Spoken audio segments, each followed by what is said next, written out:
Om Shanti. Welcome everyone, and we welcome to online our student as well from the overall the world. And we have special today the Golo with us. And do we all know Golo? How many people know him? Well, he known as in Yagya as a Solar Bhai. So, well, Golo Bhai.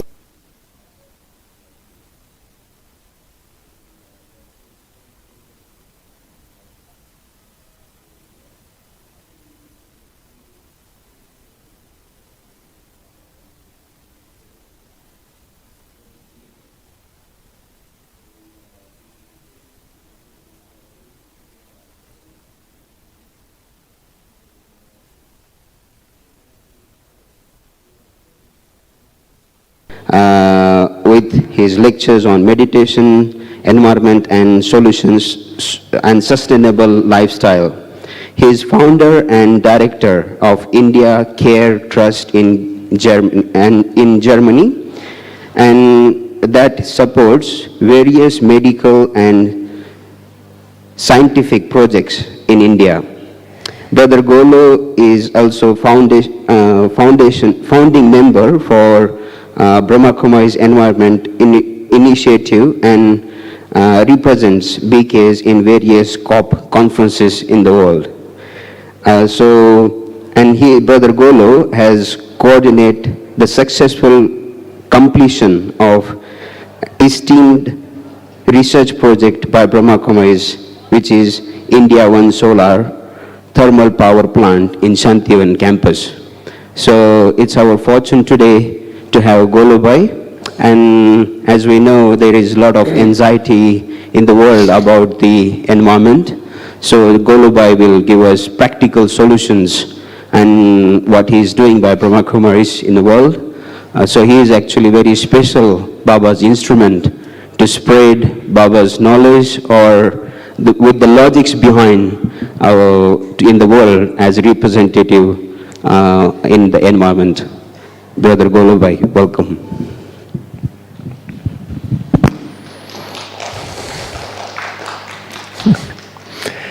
Om Shanti. Yeah, thanks very much for this elaborate introduction. And today I will talk a bit about anxiety and fear also, because anxiety and fear, they are often combined in relation to the environment or to the climate and to the fast changes we see in the world. First of all, I give you a short update. We have been recently at the last climate conference in Egypt, in Sharm el-Sheikh. And I will inform you a bit what we have done there, and also what is the latest science information about climate and the environment, and then what we are doing practically to deal with the situation.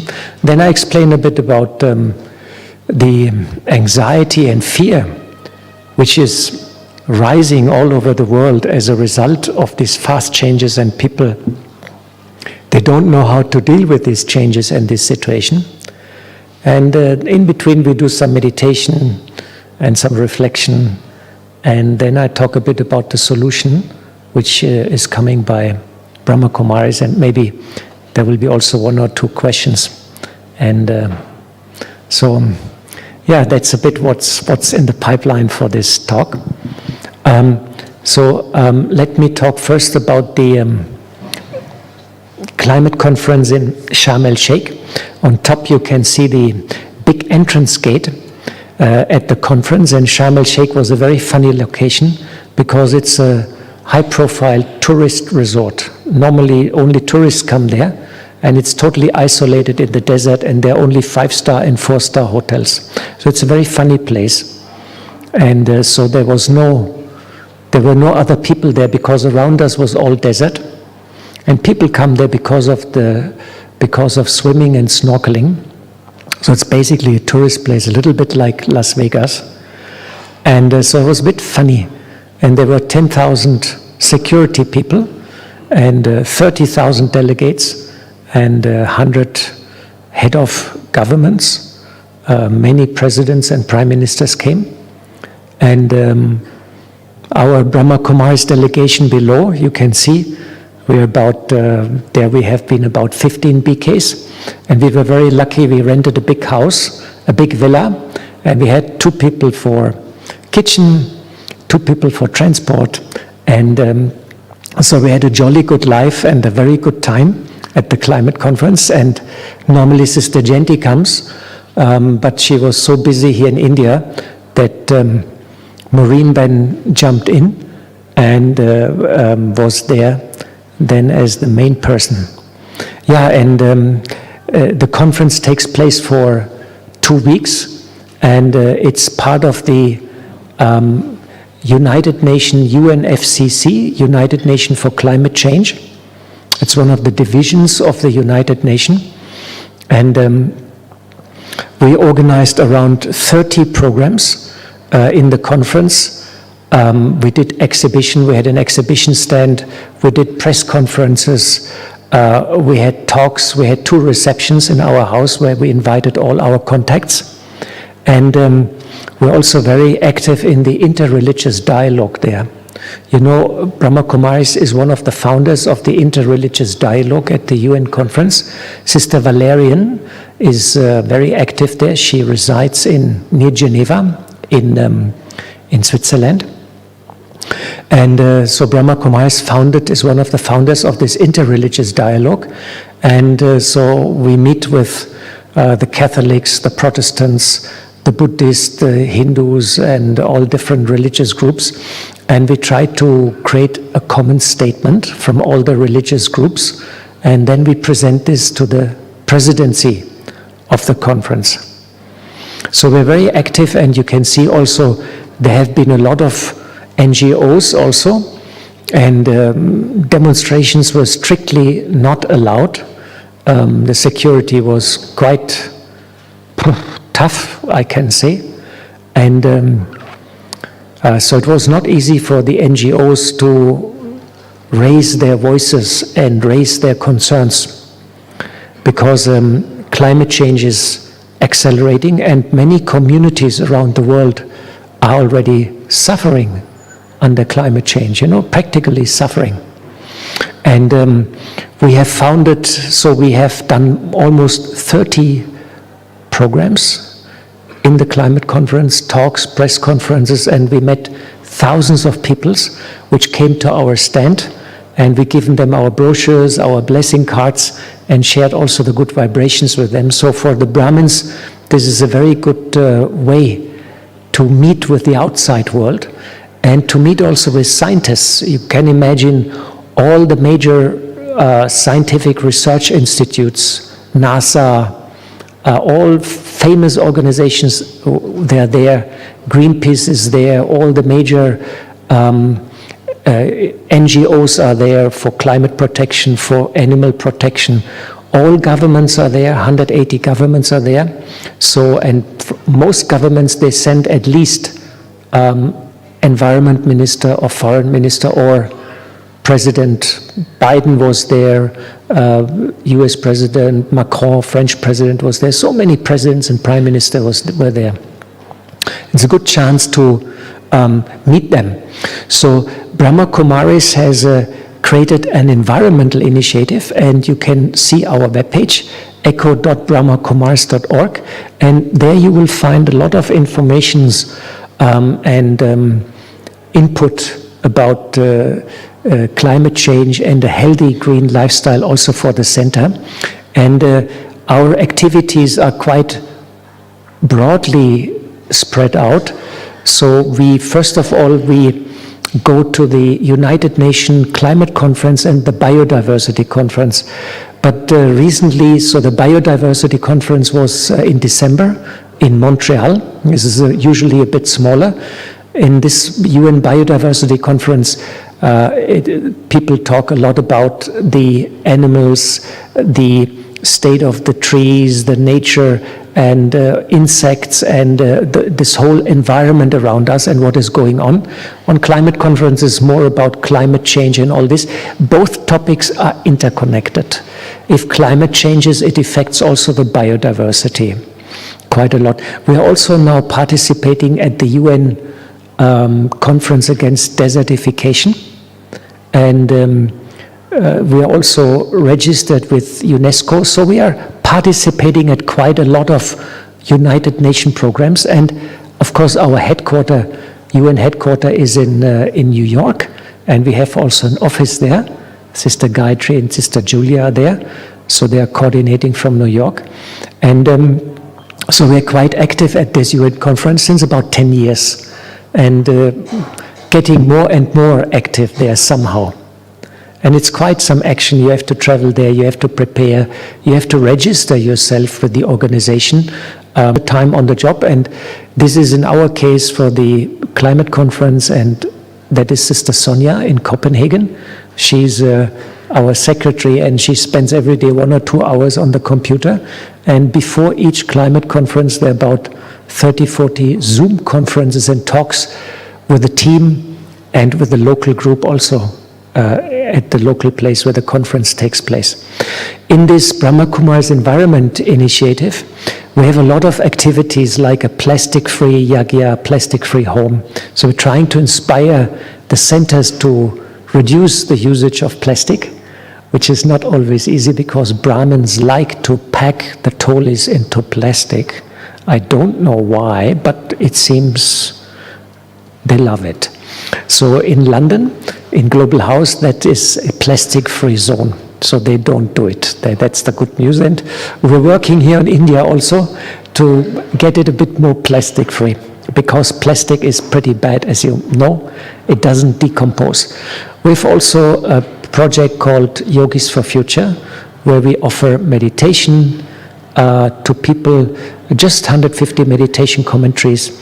We do travel compensation, CO2. If you travel and fly, 1% of your ticket cost you can donate to us, and we use it for a green project for tree plantation to compensate for your CO2 emissions.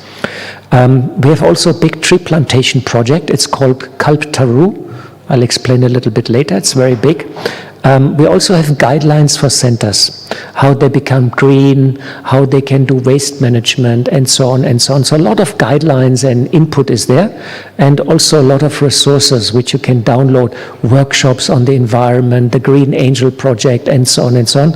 We also have a page on disaster management, how to prepare for disaster, how to react in disaster, and what you should store in your retreat centers or in your centers or in your home also to be prepared for disaster. So there's a whole PDFs you can download with lists and things and ideas.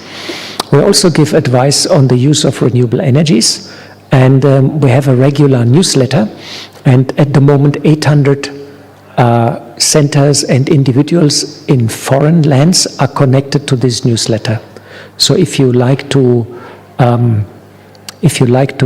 become a member of this newsletter, which is sent every 2 months, you can go on this webpage, echo.brahmakumars.org, and go on the contact and send an email which will reach to Sonia, and Sonia will put you on the newsletter. Can be individual or can be also a center or a group.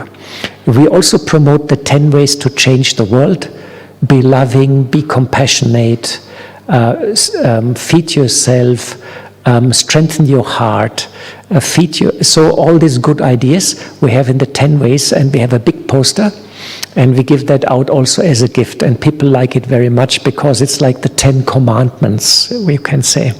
It's all spiritual topics, of course, no?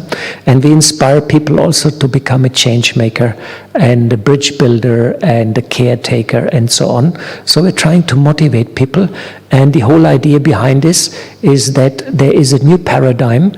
My inner world and the outer world is connected. So that's that's the overall theme. What I think, what I feel, this ultimately creates my emotions, and this creates my subconscious, and this influences my actions. And my actions create the world and the reality around me. So we highlight the idea that when we change on the inside, then we're able to bring a change also on the outside. So this is a bit the overall theme. And we also propagate the 5 R's, a green lifestyle for the individuals, for the centers, for communities. Rethink before you buy, reuse as much as possible, reduce your consumption, electricity, water, and so on, recycle as much as possible, and refuse to follow all fashion trends.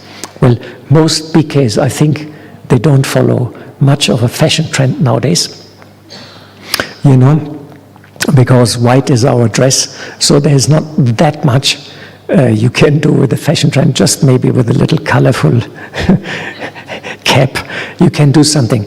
So we have a lot of activities in this Brahma Kumaris Environment Initiative, and we're trying also to slowly create more awareness in India about this topic, and this idea is now also picking up in India, because India is one of the countries which is most affected by climate change, and most affected also by pollution, and most affected also by loss of biodiversity.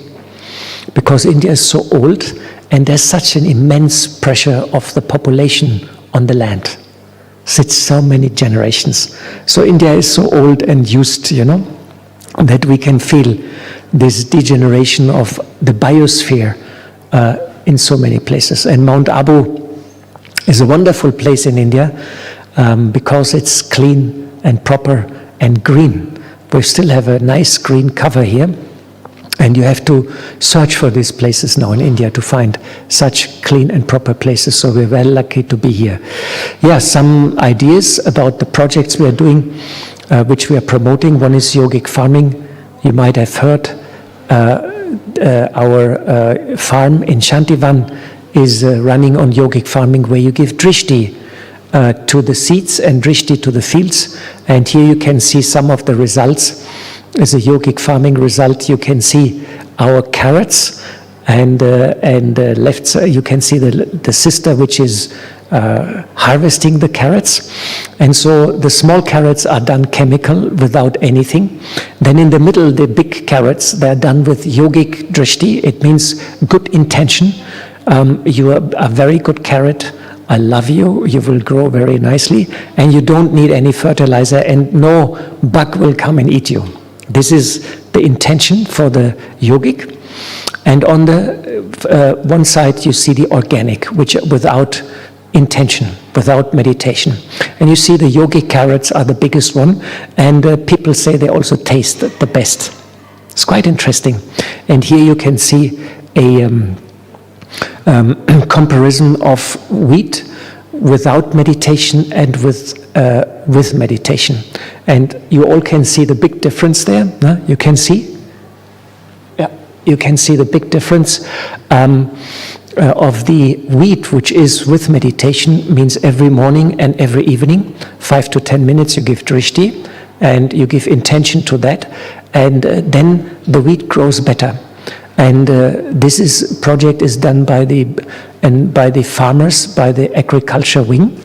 Brahma Kumaris has an agriculture wing, which looks especially after farmers, and is called the rural wing.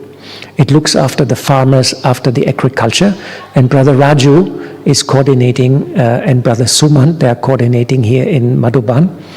And now we are identifying 70 farms where we implement this yogic farming method. 70 farms we identify in India, and we're already in touch with the Ministry of Agriculture, and they're very much interested that Brahma Kumaris rolls out that project on a large scale. So this is one of the projects we are doing. Then, of course, Brahma Kumaris is active since 20 years, since 25 years in the area of renewable energies. This is our photovoltaic installation near to here backside, and we are giving electricity to the whole campus here in Gyan Sarovar. And this sound system here, an emergency light, Baba's room, the kitchen, water pumping, ironing, street light in the night, this all comes, Baba's rooms, this all comes from solar power already. We are doing it since 20 years, and this is a couple of photos of the India One project. I hope you have seen it. It was a project by the German and Indian government, and Brahma Kumaris is one of the biggest institutional user in India, and we are also recognized research center with the government. So we are doing research projects for new technology, and we do trainings and seminars, and we connect with the Indian Institute of Technologies here in India. We do research programs with them. And we're trying to share our good findings in our technology with the world. And we have a web page, especially India One, and you will find a lot of information on this technology. And here, the last picture, this is our solar steam cooking system here in Gyan Sarovar. If you go dining hall on rooftop, you will see it. And please go and see it, because very soon we have to demolish it. And the reason is this system is one of the first.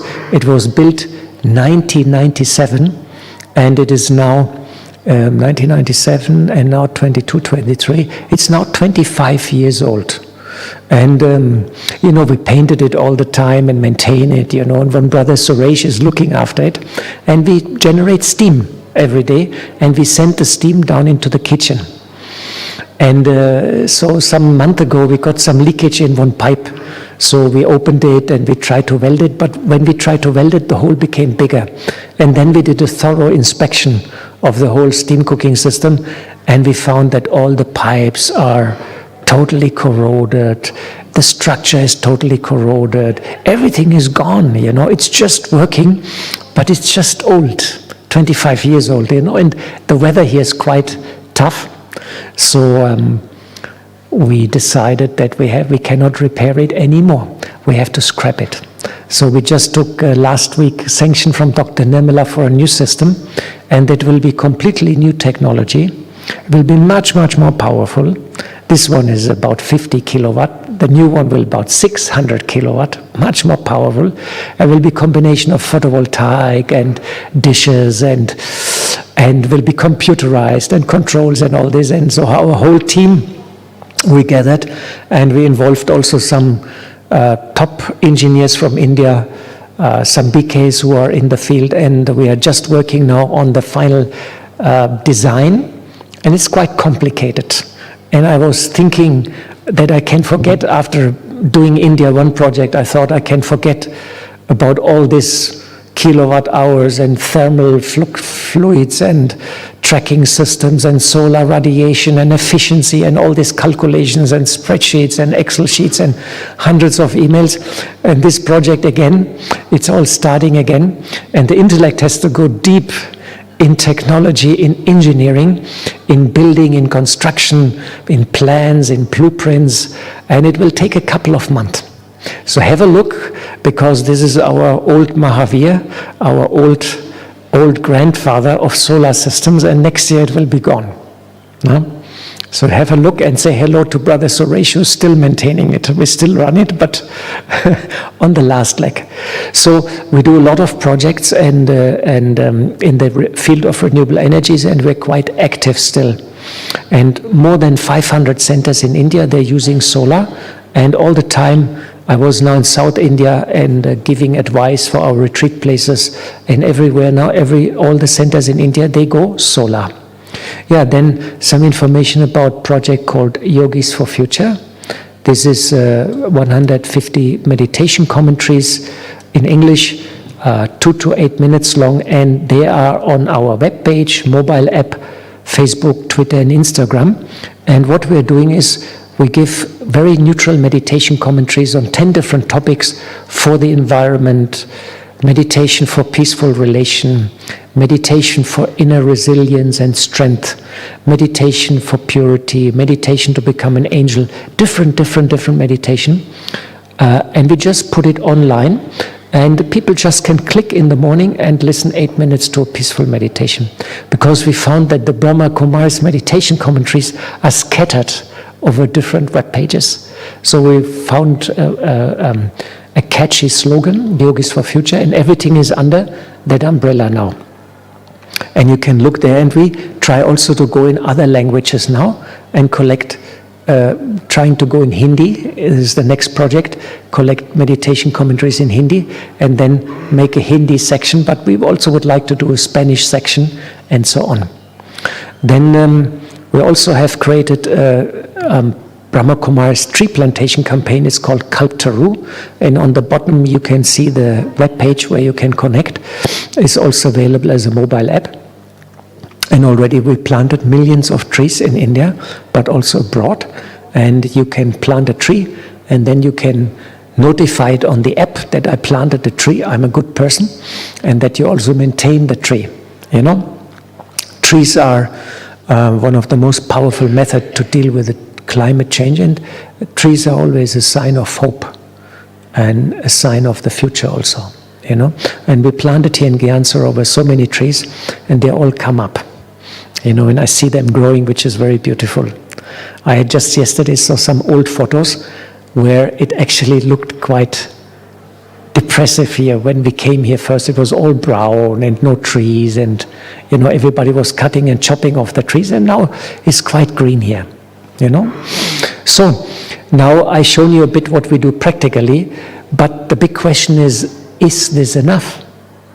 That we do all these projects and technology and tree plantation and this and that and all these activities, and of course it's not enough, because famous British filmmaker Sir David Attenborough, he said the world is at the collapse of the civilization and the natural world is on the horizon. And you see our beautiful world is now damaged and is weeping, because we're in a very sad situation. And just some latest update from the climate change front. You can see one of the reasons why our climate is changing. We are emitting, we're burning wood and coal since 100 years, and we're changing the chemical composition of the planet, of the atmosphere. We're emitting carbon, CO2, into the atmosphere, and that is causing the greenhouse gas. Sunshine comes in, but doesn't get reflected and goes out. So slowly the planet is heating up, and this warming effect is changing the jet streams. The jet streams are these winds which are circulating at high speed around the globe in the troposphere, about 10 kilometers, and the pilots, when they fly, they try to catch the jet stream. So when they fly with the jet stream, they're very fast, and when they fly against the jet stream, they're very slow. This is why sometimes when you come to Madhuban, when I fly to Europe, sometimes the flight takes 7 hours, and sometimes it takes 8.5 hours, because it's due to jet stream. And these jet streams, they control the low pressure and high pressure system underneath. And these jet streams, they are sort of meandering. They're not straight circling around. They have identified 8 major jet streams. One is at the equator, one is at the North Pole, one is at the South Pole, and some more are in between. And these jet streams, they have actually changed their behavior, changed their speed, and they became stationary. They, as you can see on the left side, you can see originally, and then slowly towards the right side, you can see how they're changing. And they're creating this base, you know, they become meandering. And whenever they create this base, there is then a high pressure or a low pressure system. And then you get these funny changes in the weather. You get this, you know, couple of 2 weeks ago, over New Year, in Europe there was a heat wave. Have you heard about that? No? Normally in Germany it should be around 0. And at that day on Christmas, a New Year, the temperature record was broken. It was plus 22.6 centigrades. Plus 22 centigrades on New Year. And this never happened before. And whole Europe, 10 countries in Europe, they broke the temperature record over New Year. It was unheard. Now, people were in t-shirt outside, and normally it should be in totally like you are sitting there with everything, totally packed up. And it was super, super, super warm for this time of the year. And the all these scientists and experts, they all freaked out. They said, we never, ever have seen this. And this is not a good sign that it's so warm. Huh? And at the same time, in California, we have these horrible storms coming every 2-3 days, and all this rain is pounding the coast. And they have all this flooding. So it's a big catastrophe in California. They had drought, and now they have flooding. And last year in India, we had an extreme hot spring, and the wheat harvest in India was reduced by 30%. Because we had a heat wave in spring, and India's wheat area, where most of the wheat is grown, is Haryana and Punjab, is the North India. It was super hot in spring. March, April, it was super hot and super dry. So all the wheat burned. It didn't really grow. So the wheat harvest was down by 30%, and the rice harvest in India is down by 20% last year. And India has stopped all export of wheat and rice. India was the second large exporter of wheat to the third world. And now India stopped export. Because in India itself, the prices have gone up and wheat has become short. And the government can compensate that because they have huge wheat storages. But these wheat storages in India were already used to some extent because of corona pandemic. The government already gave wheat to the poor people. Now the harvest was down, so now India slowly gets also into a tight spot. And this is the beginning of climate change, which we're seeing. And the temperature just has gone up by 1.2 degrees. And scientists have identified in this climate change these tipping points. So they say because they have identified major systems which control our climate. Blue is the ice bodies, that's the North Pole, that's the South Pole, and these ice sheets, and they are melting away. The glaciers are melting, the ice at the North Pole is melting, and now even at the South Pole, ice is melting at a high speed. Then they have found out that these circulation patterns like the El Nino and the North Atlantic circulation, the African monsoon, the Indian monsoon, they're changing. And they find out that the biosphere components like the forest, the reefs, is also changing. The reefs are dying, the forests are burning, and these circulation patterns are all showing signs of change. And all these 12 major systems which control our climate are interconnected. And they are saying now that these systems can collapse anytime. And these are called the tipping points in climate. And all around the world, this research institute, they're running supercomputers, and they try to find out what happened to all these major systems. And they're now scared that these major systems are going to collapse within a couple of months. And if one system collapses, it will affect all the other systems. And that is what is called sudden change. And this is now anytime possible. Sudden change is anytime possible. Already all these systems are changing, and already all over the world the effects of climate change are visible in a very, very dramatic way. So what's in the pipeline?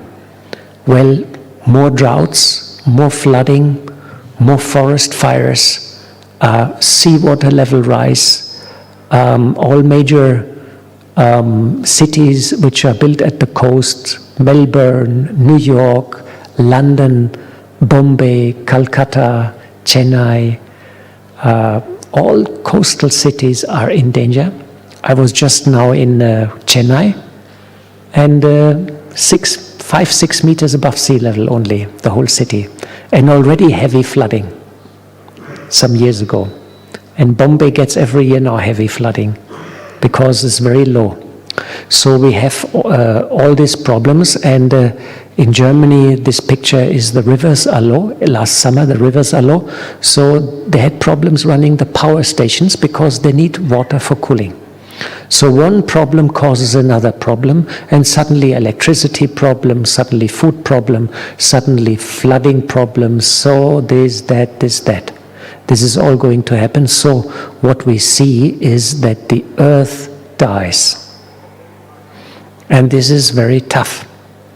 And not only we BKs we see that, but also the people in the world, they see that, because the news is there, the science is there, and everybody gets this information. And here, even in The Simpsons, they found out that the end is near. This is Homer Simpson. And the new paradigm is destruction of the world becomes mainstream. And this is a very dramatic information, and this changes everything. This changes everything for Brahmins, but it changes also everything for the people in the world. And the difference is that the people in the world are not prepared. Brahmins are prepared to some extent. We hear in the Murli, the end is coming, and become fearless and become soul conscious. However, when it comes to from theory to practice, it's a different story.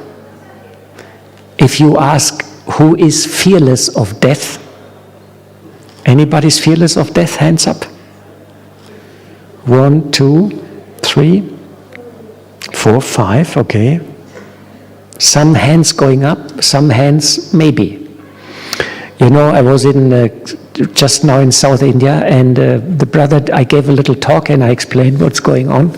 And then the brother said, Golo, Golo, when is destruction happen? When is destruction happen? I said, well, you know, the next years we will see very dramatic changes because all this is going to happen now, you know. And then he said, what? In a couple of years? He said, that's bad. My Purushottam, my efforts are very slow and very, very slow. And that's bad news. He said, what should I do? I said, you have to change and you have to speed up. And he said, really? I said, yes. So, you know, not many BKs, quite not all the BKs are up to the idea that dramatic changes are in the pipeline in the next years, you know. Most of the many BKs, they think, oh, destruction. We have many, many years. But the signals of time, we call it the last chapters, are very clear. In Yagya we have these signals also, Baba is no more coming in person. Dadi Janki is gone, Dadi Gulzar is gone, Dadi Kumarka is gone.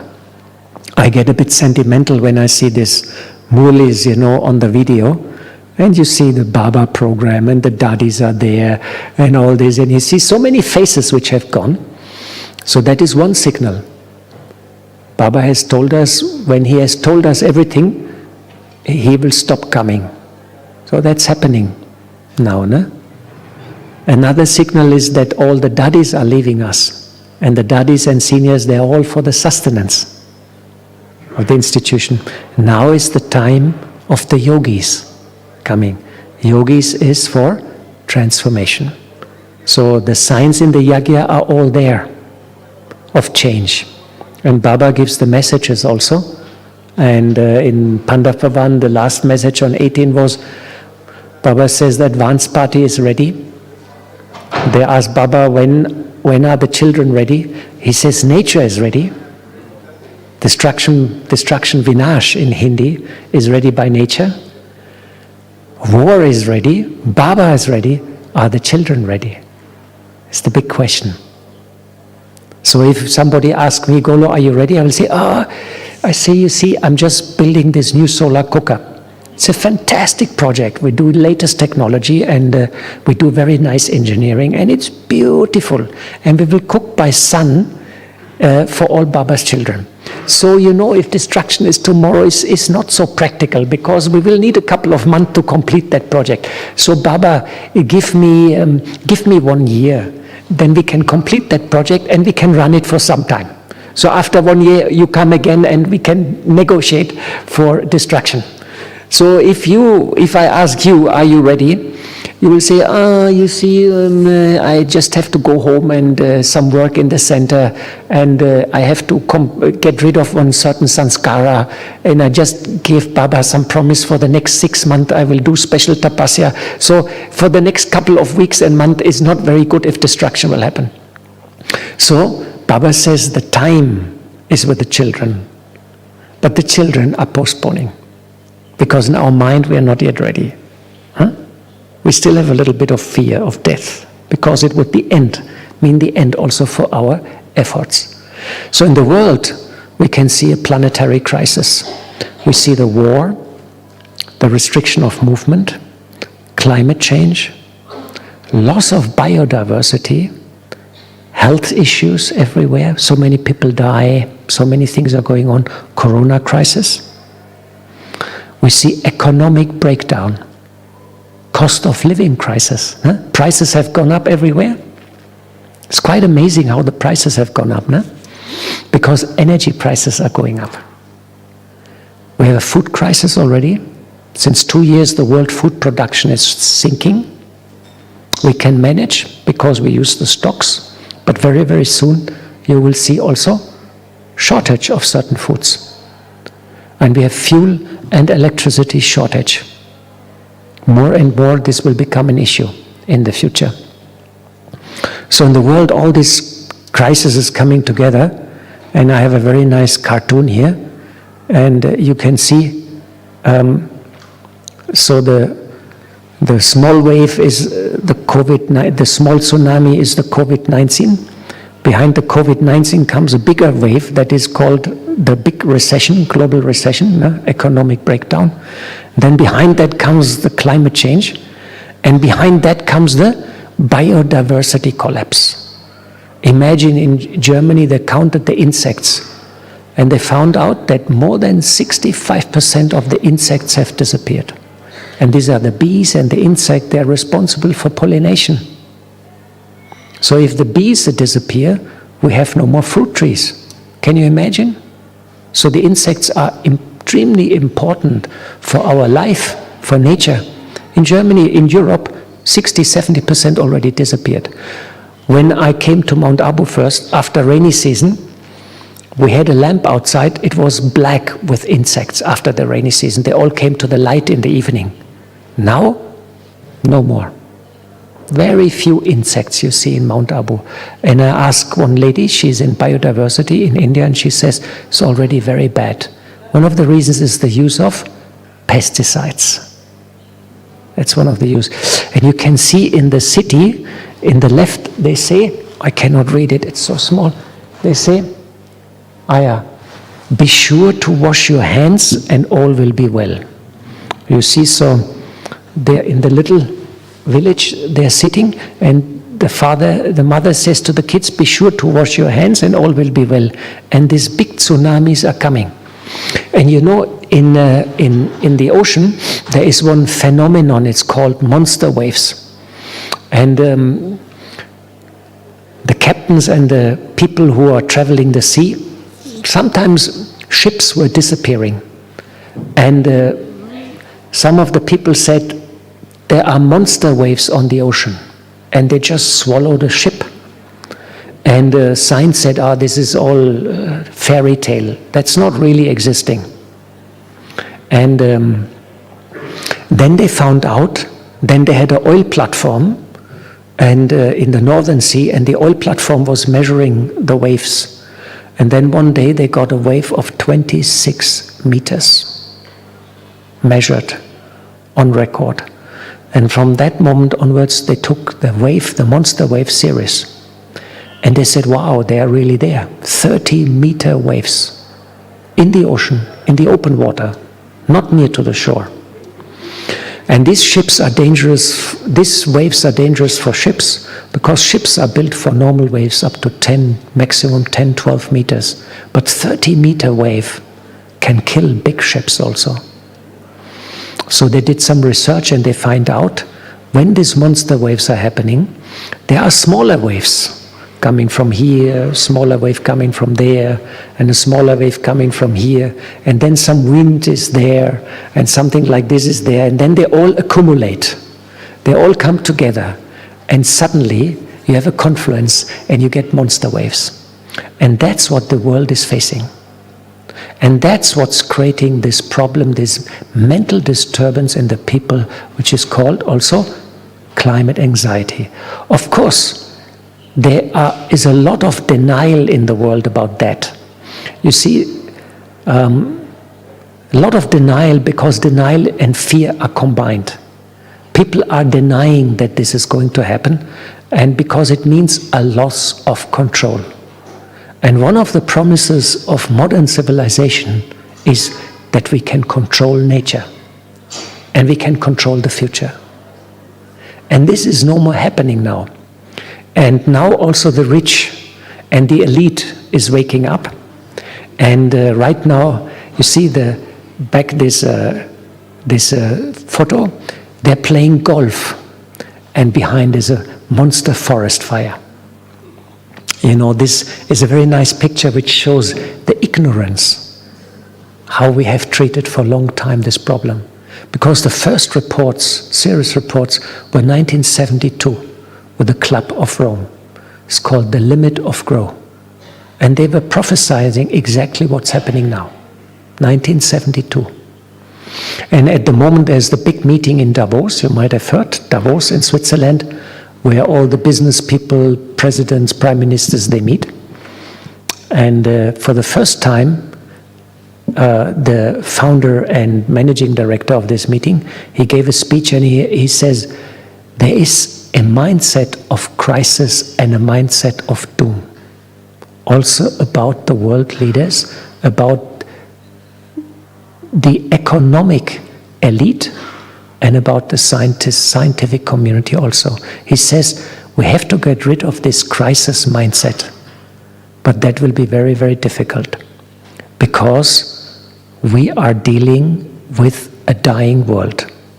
And because of these facts and the problems which are so big, people either deny it, they suppress it, or they have anxiety, depression, fear, anger, and panic. And at the climate conference we can see that when we meet to the youngsters, they say, I have no future. I have no future. So you meet people, 2-3 years ago they say, everything is okay. Now they say, oh my God, the end is coming. What I'm going to do? What's my family going to do? What my children going to do?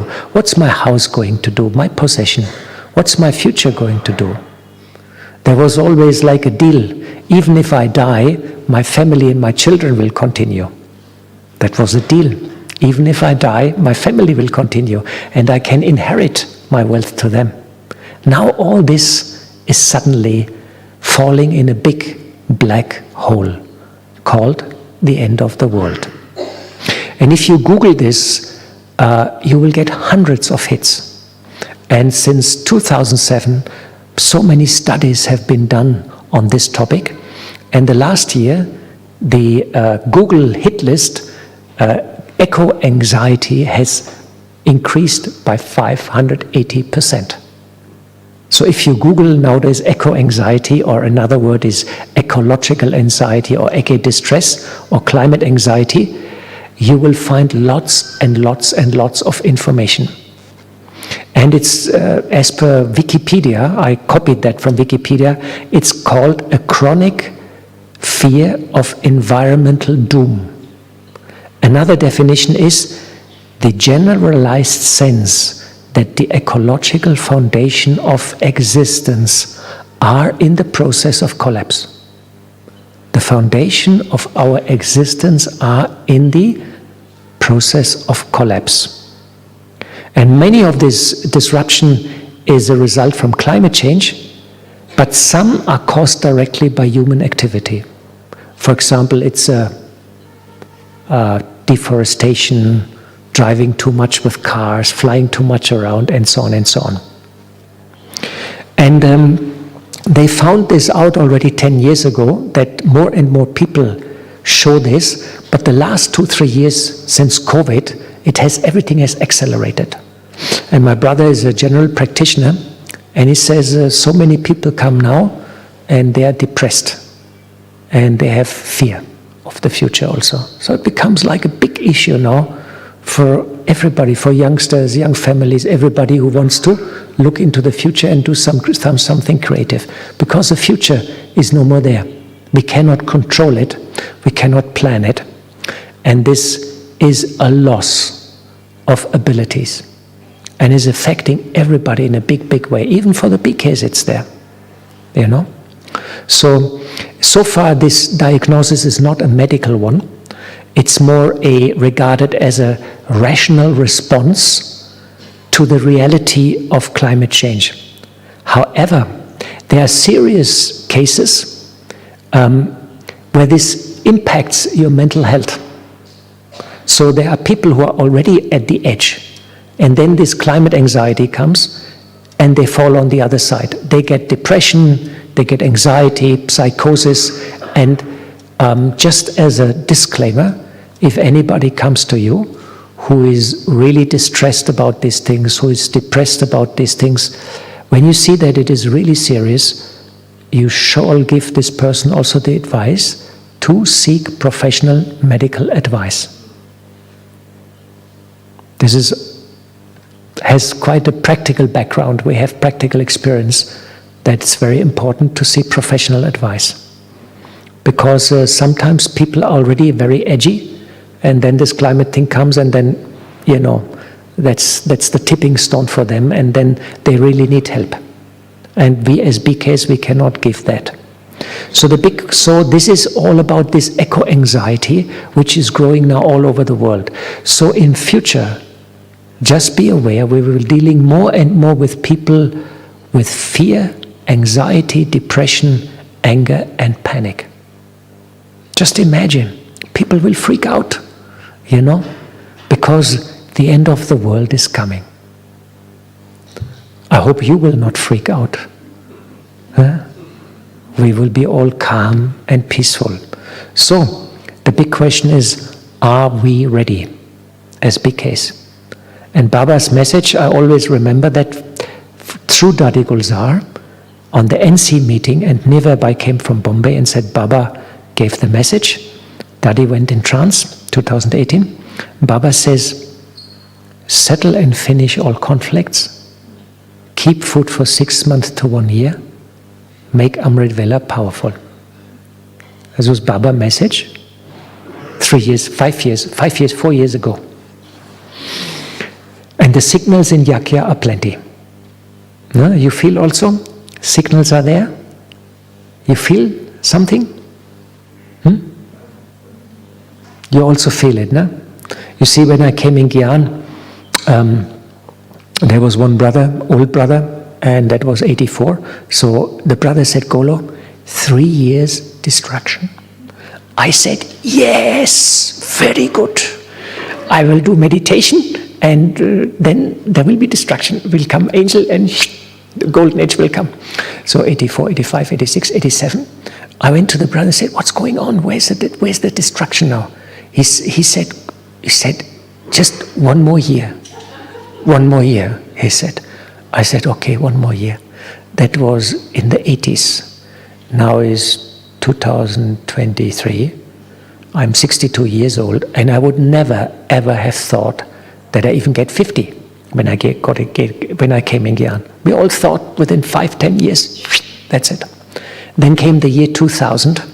Everybody thought, oh my God, the computers will collapse, and this will be the end of modern world.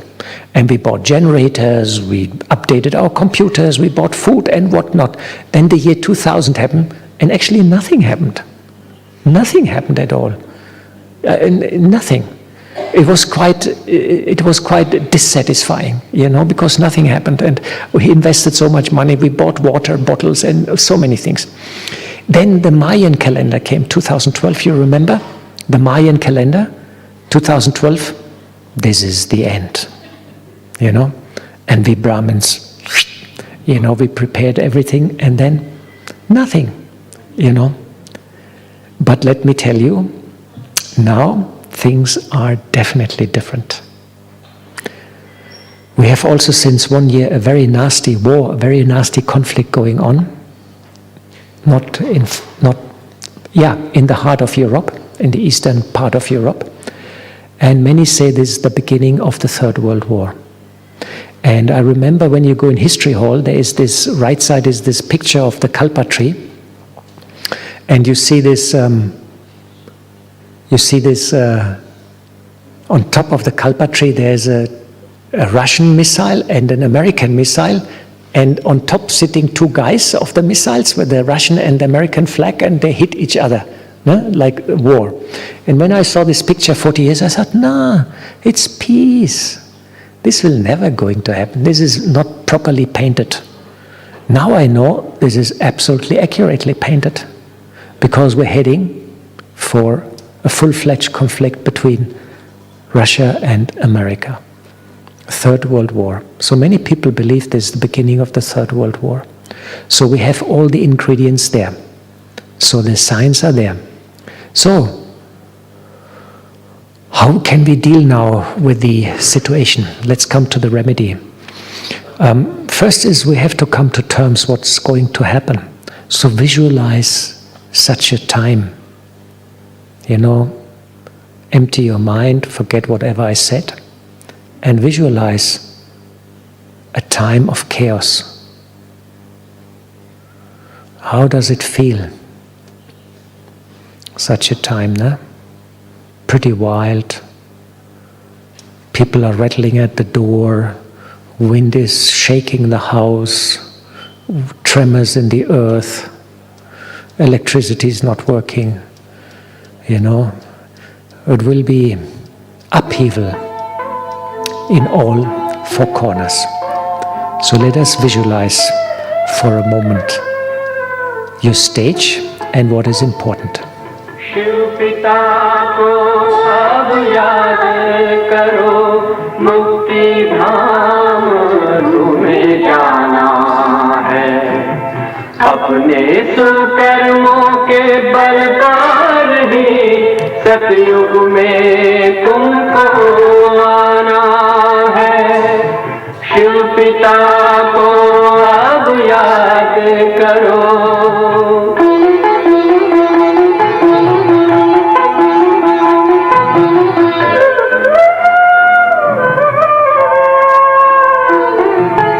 ये संगम का स्वर्णिम युग है, शिव पिता फिर से आया है।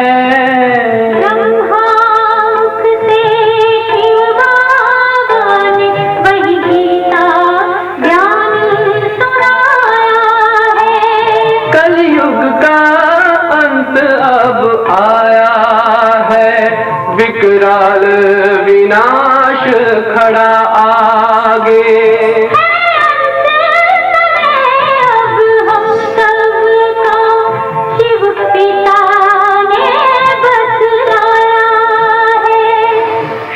पिता को अब याद करो।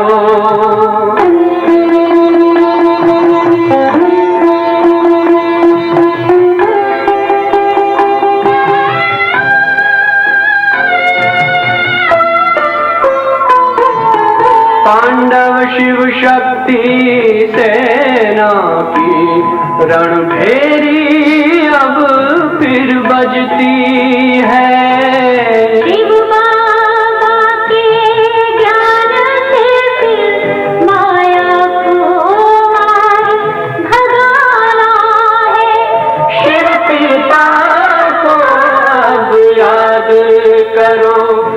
सतयुग में तुमको आना है। शिव पिता को अब याद करो, मुक्ति धाम तुम्हें जाना है। अपने कर्मों के बल पर ही सतयुग में अब तुम्हें आना है।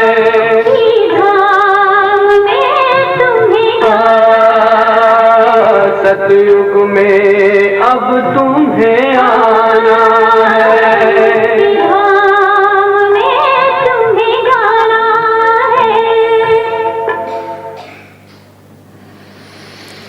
So, anybody had an inspiration?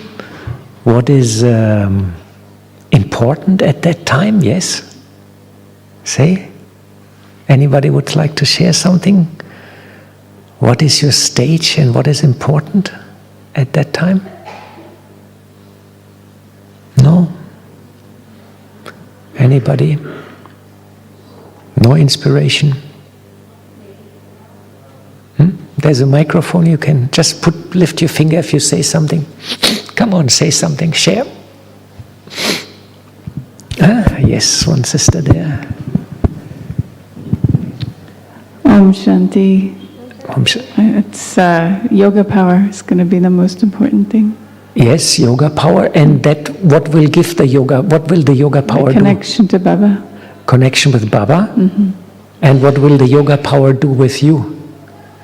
It would keep my stage and also provide protection.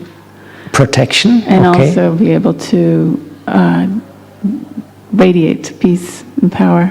Okay, you will be able to create vibrations and spread them out through the yoga efforts. Very good. Anybody has one more idea would like to share? Good. So this end will become quite dramatic, and we have to become very powerful, very, very powerful angels and radiate peace. In practical, we have a lot of resources and links in practice. How you can help people and how you can also train yourself to deal with this situation, but to deal with people who are in such a state of mind. One is a very nice book by Sister Sarah Eggers and Jane Alco. It's called Being Still in the Storm. It's a book, and it gives effective tools for coping with fear and uncertainty. Sister Sarah is a BK. She's president of the Janki Foundation, and she's a psychologist. And this book also has 20 audio files, and it's with practical tools and application, how you can help yourself and how you can help other people then also to deal with these kind of worrying feelings, worrying emotions. And then there is a very good webpage, Climate Psychology Alliance, and it's all about these collective paralyzers which we fear. And they say that through the sharing of knowledge alone, we will be not able to help people. We have to go deeper. And that's exactly where our speciality comes. We can create vibrations. And we can catch people and support them on the vibrational level. Because with technology, with words, somebody who's in deep fear about the end of the world, what are you going to tell him? You know, you need vibration. Whatever you say, you have to support it through vibration. So that's also very good. And then is also a New York Times Magazine article, 7 resources to help and cope with the climate anxiety. And this is a very good link with further links to organization. There are organizations who are dealing with this since 10 years. They developed workshops, methods, and very, very good input. And if you're interested in that topic, please have a look at these links. They're very interesting. And this whole topic also, of course, we are dealing with the fear of the end, but we are also dealing with the fear of death. And you know, death was the great enemy for all of us. You know, since Copper Age, when we became body conscious, in Golden Age and Silver Age, we were not afraid of death. Death was some process, transition, and we know we take a new body and all this. But from Copper Age onwards, for 63 birth, death was an unpleasant experience. We didn't like it because our possession came to end, our knowledge came to end, our kingdom came to end for us. Whatever position we had, we lost it with death. Our friends, beloved, you know, all this. So we didn't like death. And when karma became bad, then death was also not always friendly. You know, we did not always die peacefully in the bed. We might have had an accident or whatever, or some conflict, who knows in what we got involved. So there is a fear of death. And there's a very interesting book by Stefan Nagel and Patricia Heise. Stefan is the first double foreigner who came in Gyan, 1970. He's from Germany. He studied religious science and philosophy. And Patricia is a psychologist and has her own clinic. And they did a little booklet called Times of Great Change. And they talk about the end of the world and the fear which is in everybody about that. And quite interestingly, end of the world is not a new concept. In Christianity, it's quite interesting. They had many dates for the end of the world. The first date was actually in the year 400, when they thought, now Christ will come and this will be the end. Then the next date they had in the year 1000, where they thought this will be the end, and so on and so on. And in Christianity, these ideas of apocalypse or Armageddon, they have an old tradition. And that's very special. And if you look into Persian, Greek, Roman, Jewish, and Christian tradition, you'll find a lot of references to this end of the days, you know? And usually this was a time of penance, where people repented also for their sins. And interestingly, Baba also says, at the end, when things will become clear, many PKs will also repent, because they will think, oh, I've missed the chance, I've not done enough effort. I hope here in the audience there is nobody who will repent at the end. This was a joke. Take it humorously. I hope I will not repent at the end, and I will reach my perfect stage, and I will have settled my karmic accounts. You know, that's my aim.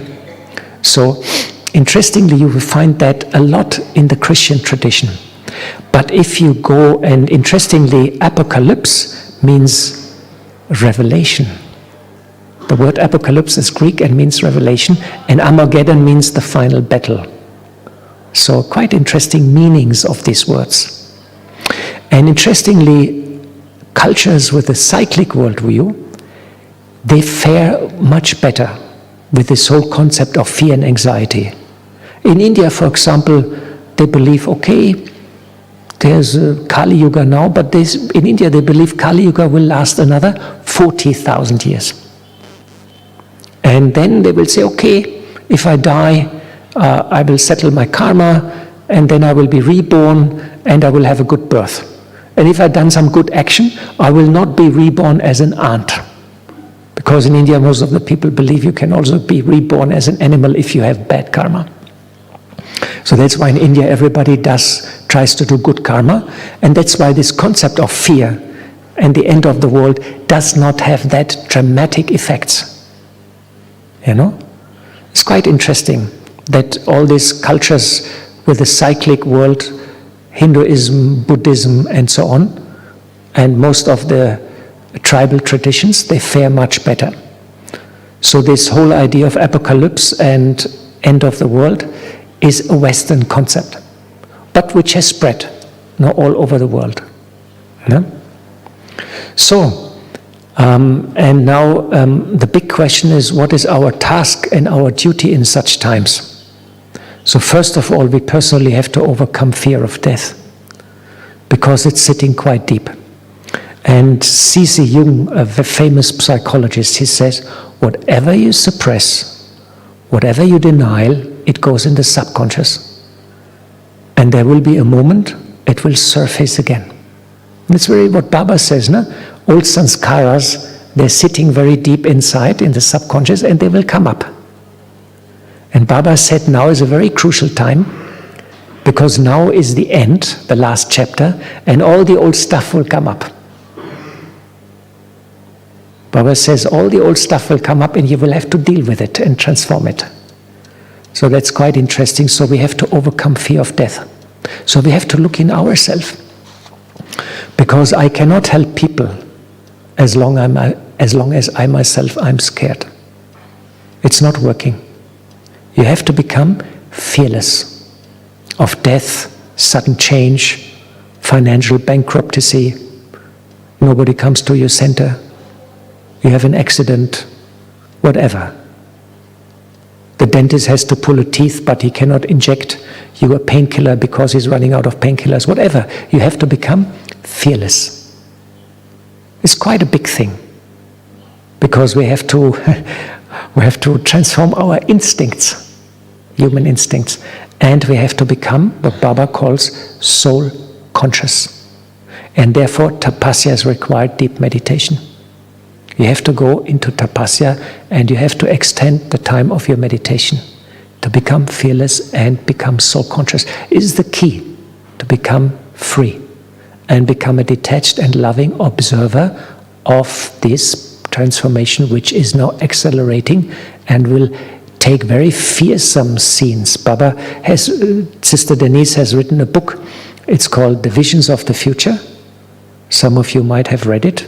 It's a combination of all the Murli points of the end days, what Baba has said, and the book is so powerful that they took it out of print, because it's so powerful, it's a bit scary. What Baba says all about the end, what is going to happen and how people will react. No? So we have to overcome fear of death, then we have to become a healer and an angel. Of course, healer and angel means angel, we have to go into the experience of our subtle angelic body. Again, deep meditation, very, very important. Visualize your angelic stage. Visualize how it feels an angel, to be an angel. Raise awareness and consciousness in yourself, but also in the people. That is what we're doing all the time with classes and programs and seminars. Change your own personal lifestyle. Use less plastic. Become a friend of the environment. Adopt a green lifestyle. Use of solar energy wherever you can. And become a magician. And become a healer. I found this very nice picture. Be a helper of God. Be loving and compassionate. Be a healer to the world. And be a guide to the light. So another little reflection. How does your angelic stage feels? And how it can help yourself, others, and Baba to create a new world. How does your angelic stage feels? And how it can help yourself, others, and Baba to create a new world. Think a little bit about it. How is it to be an angel? How does it feel? What do I feel? How are my emotions? I'm very light. I don't feel the body. That's nice. The older you get, the more problematic it gets. So you don't feel the body. You're free of the pull of the body. You're free of the pull of the earth and nature and the elements. You feel very light and you feel very enlightened, full of light. Everything becomes shiny. And probably your perception changes also. You don't see with this eye, you see with the third eye. You see the vibration and the light around everything. And that helps yourself, because your thoughts are like light which you can direct to others, and you can help Baba to create a new world. Why? Because our thoughts and our visions create the reality. Our thoughts and our visions create reality, and that's why Baba says the clock, the time is with the children. Because if you change your thoughts and your vision, if you remove it from this old world and you focus towards the golden age, you change the atmosphere, you change the vibration, and the vibration has a direct impact in physical reality. There's a whole field of quantum physics which deals with the interaction of mind and matter. And some scientists, they tell us our consciousness all the time creates the world, the reality around us. And that's why Baba says, Mansa Seva, or the service through your mind, is the most powerful. This also will be the service which we will use at the end. Service through the mind. So we have to think positive on us, positive on others, and positive on the world. This is written very easily, but it's not so easily practiced. When you get up in the morning, yeah, I'm great. I'm the greatest angel of all times. I'm a superhero angel and I will do magic today. Think positive on others. Even those whom you don't like at all. You just have to love them and give them positive, powerful thoughts. You're very good, you're my friend, everything will be all right. And then once you master that, you can become master over matter and master over the world and send good vibrations to the world. So the world which we should visualize is a world of peace, love. Love is the center point, it's written in the middle and capital letters. Love is the most important. You love yourself, you love the world. So all this starts with your own efforts and your own transformation. And dealing with these end days and anxiety, it starts with you. Dealing with your own fears, your own anxiety, and become loving. Love yourself as you are, what you have done, what you will become. Love Baba, love the drama, love the world, love others, love. Everything is love. There's a very nice Beatles song. Love, love, love, dum, dum, dum. Yeah, it's all about love. Some Beatle fans are in the audience. Very nice. So, then harmony, beauty. Golden Age will be so beautiful. Sat Yuga is the name in Hindi. It's called the Age of Truth. And in the Greek called it the Golden Age. It's the time of perfection, purity, bliss, prosperity. Everybody will have enough, and happiness. It will be timeless, just. And the good news is there won't be internet. In Golden Age won't be internet. We will all communicate directly. There's not these little mobile phones, we don't have them. I know some of you may feel a sudden shock, but I guarantee to you, no internet and no mobile phones. How beautiful. We will talk to each other directly. We will be the internet. We will be all connected and we will be aware. Isn't that beautiful? So, and then it's very important also to deal with this anxiety, that we see the big picture. The big picture is the cycle of time. That we are now in a very crucial moment in the last chapter in this cycle of time. And if we pull ourselves out of the moment and we pull our consciousness in the eternity of the cycle, which is endless repeating, we will see the big picture. And we become we become an observer of the drama. And this allows us to become detached. And our heart will not be hurt. You know, last summer, I still have a motorcycle, and when I'm in Germany, I make a small little tour Of course, I give some programs and talks, but I'm also like motorcycle riding. So I went into the Alps and drove to Switzerland, made some programs and this and that, and went to France. And this time in the Alps are dying. The mountains, instead of green and forest, became brown, and the trees are dying. And there's water shortage everywhere in the Alps. And I saw my beloved Alps dying. And I thought, okay, Golo, this is just one little signal. The whole world is now dying. The Alps are dying. The forests are dying. Animals will have no food. The reefs are dying. Fish, the greenery, the trees, wherever you look, it is in a bad shape. So, see the big picture and shift your mind away from the old world and visualize golden age and what role I play. This is also one yukti, to protect your heart. Because all of you like nature? You like nature? No? We like forests, we like trees. You like animals? Very sweet, I like animals. If I see a cow, I always want to cuddle the cow. And then they come, the cow.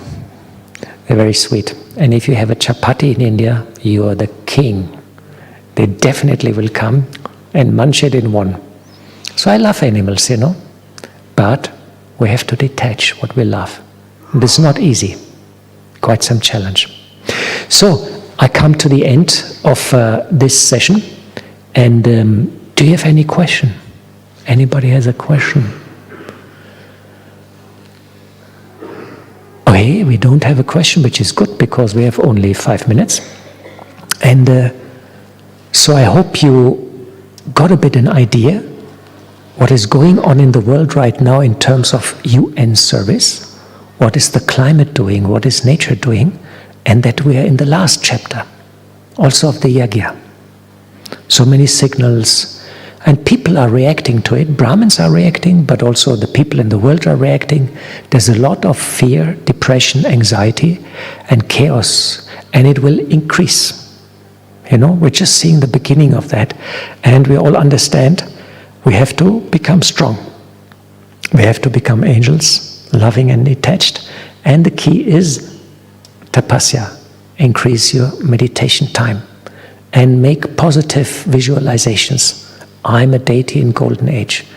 Start removing your mind from this old dying world and visualize the golden age in order to protect your heart and your feelings. Because it will be quite some roller coaster. Dying of a world and creation of a new world is not like going to your auntie's home, as Baba said.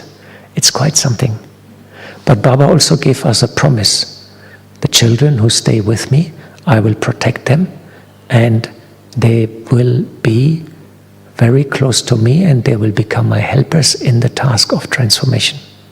Baba gave us also that promise.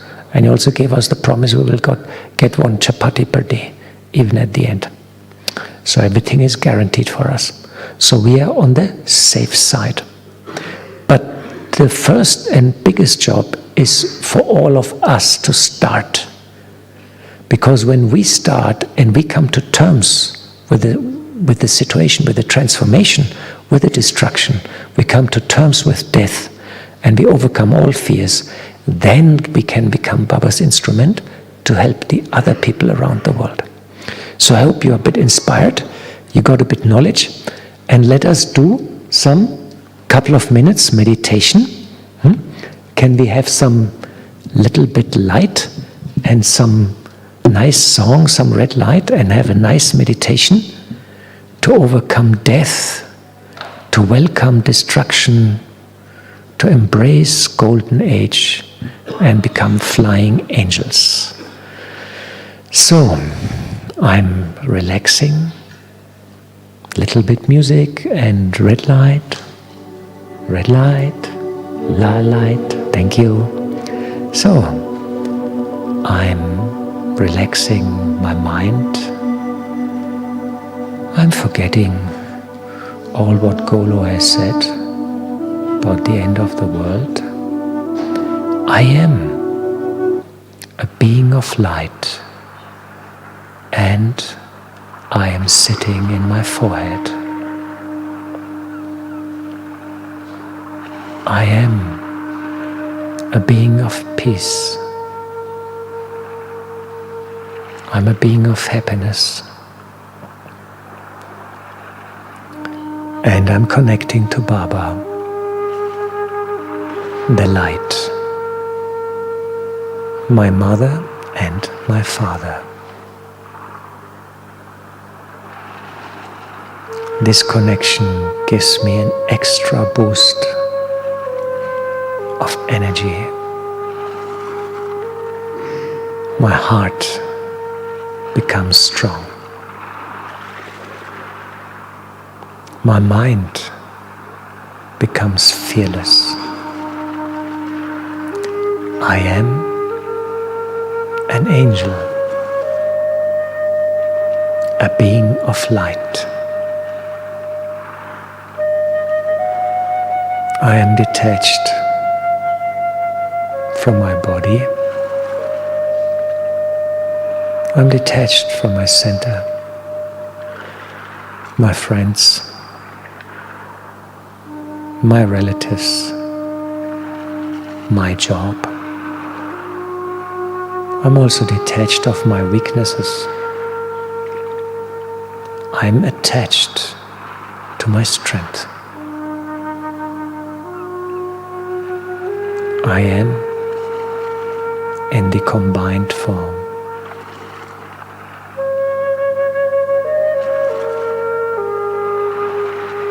I'm together with the Almighty.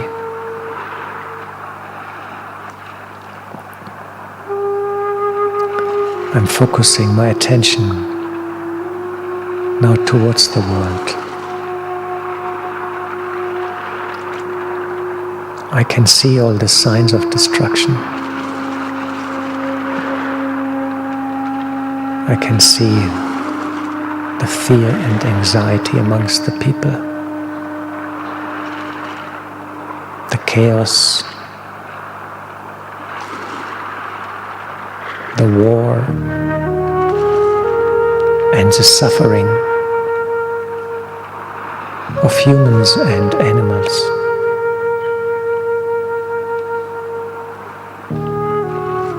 This is the time of change.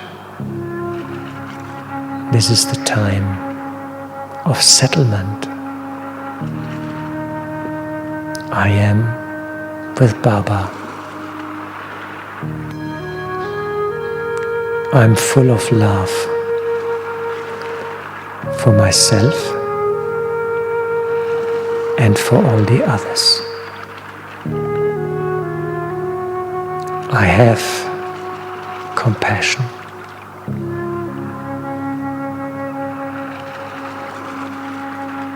I'm sending strength and peace to all those restless souls.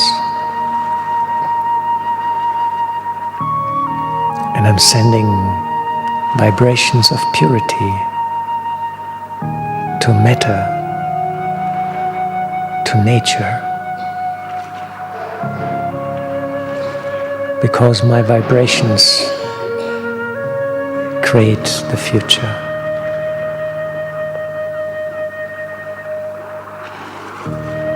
I'm visualizing now planet Earth. I'm holding the Earth in my hands.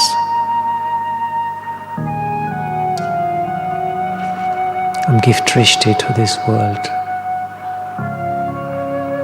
And slowly the planet changes, becomes golden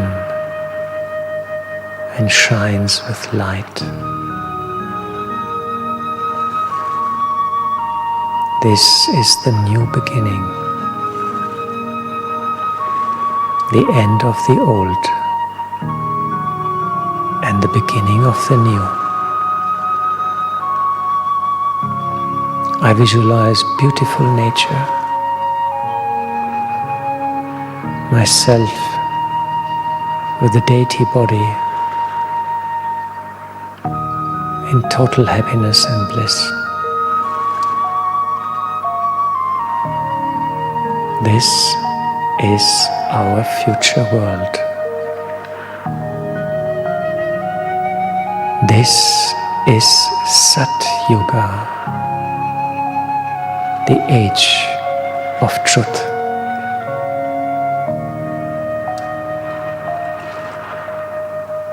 And I am the helper of the Almighty.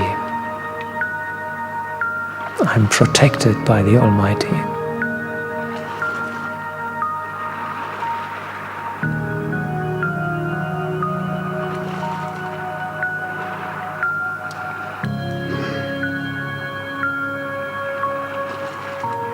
This feeling of connection makes me very happy. It removes all my worries, all my fears,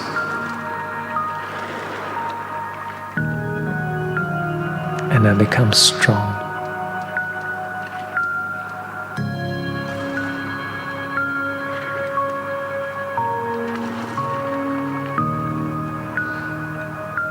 This is my task. Helping Baba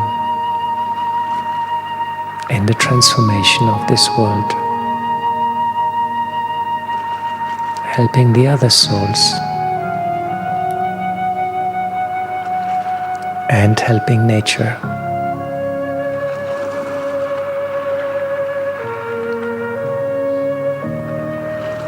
I experience the powerful atmosphere.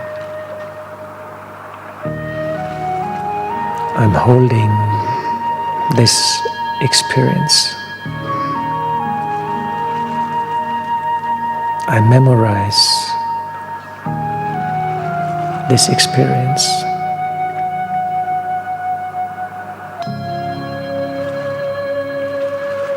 I will repeat it. I will make it permanent. Thank you, Baba, and thank you, Drama. Om Shanti.